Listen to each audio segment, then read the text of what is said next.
Hello, hello, welcome to Storytime. Today I wanted to share with you um, my very first story that I ever got published, and it was in a magazine. It was a magazine article called Spider Magazine, and it was in the year 2000. So this was already 20 years ago.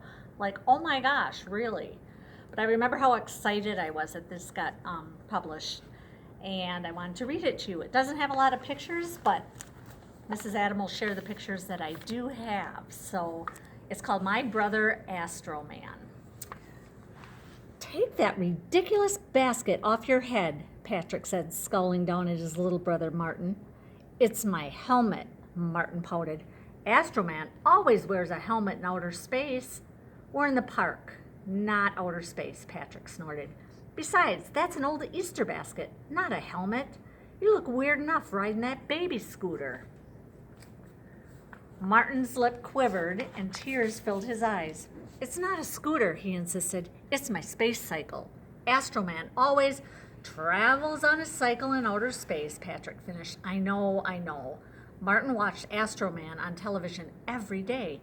Patrick used to watch it too, but now he was 9, and 9-year-olds did not watch Astroman. Will you hold my binoculars so I can slide? Martin asked. He pushed 2 taped together toilet paper tubes at Patrick. Hold your own binoculars, Patrick hissed.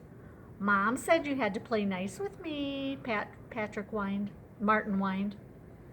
Mom said I have to babysit you for an hour, Patrick corrected. She never said I had to play with you. Please, Patrick, Martin begged.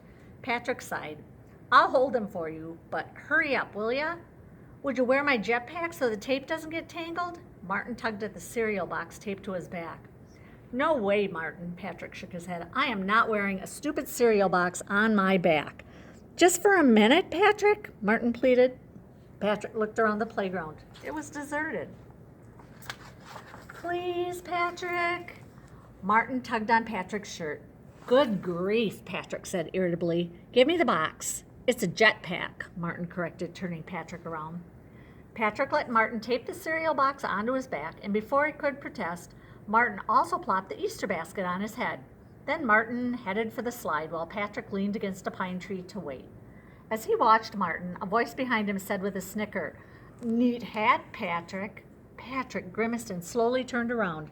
His 2 best friends, Ben and Grant, stood grinning at him. Your mom said we'd find you here, Grant said, bouncing a basketball. Thought you'd like to shoot some hoops. You're not exactly dressed for it, though, are you? Ben said, doubling over with laughter. It's Martin's Astroman costume, Patrick explained sheepishly. I'm just holding it for him. Looks good on ya, Grant teased. Cut it out. Patrick removed the box and handed it back to Martin, who'd joined them. Are we shooting hoops or what? Grant and Ben shrugged, and together they turned toward the basketball court. You sit here under this pine tree and behave yourself, Martin, Patrick said. I'll shoot a few baskets and then we'll go home, okay?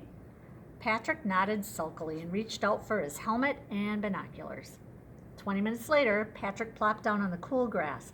I win, he panted. Hey, Martin, he called as he turned toward the pine tree. Did you see Martin?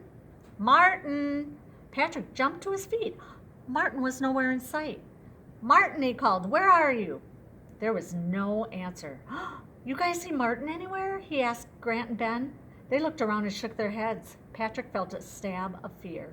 He raced to the far end of the park, calling for Martin.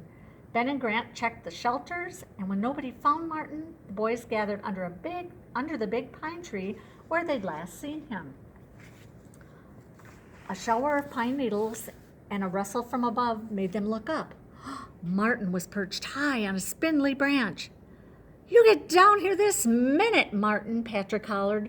Want to fall and bust your head? Martin refused to budge. He raised his binoculars and peered down at Patrick. Maybe you better go up after him, Ben whispered. He's up there pretty high. Stay where you are, Martin, Patrick called. I'm coming up. As Patrick climbed, Martin whispered, Alien sighted, sir, into an old watch strapped to his wrist. Quit messing around before you fall, Patrick said. Enemy advancing, Martin whispered. I await your orders, sir. Martin, I'm warning you, Patrick hissed.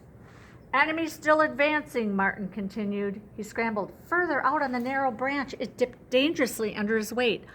Martin, Patrick yelled, don't move. Martin just scowled at him. Patrick stopped climbing and wondered what to do. Think, Patrick, think, he muttered.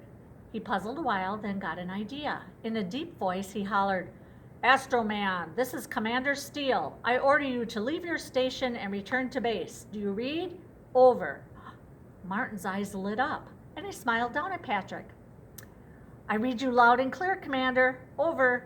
He slid back toward the tree trunk.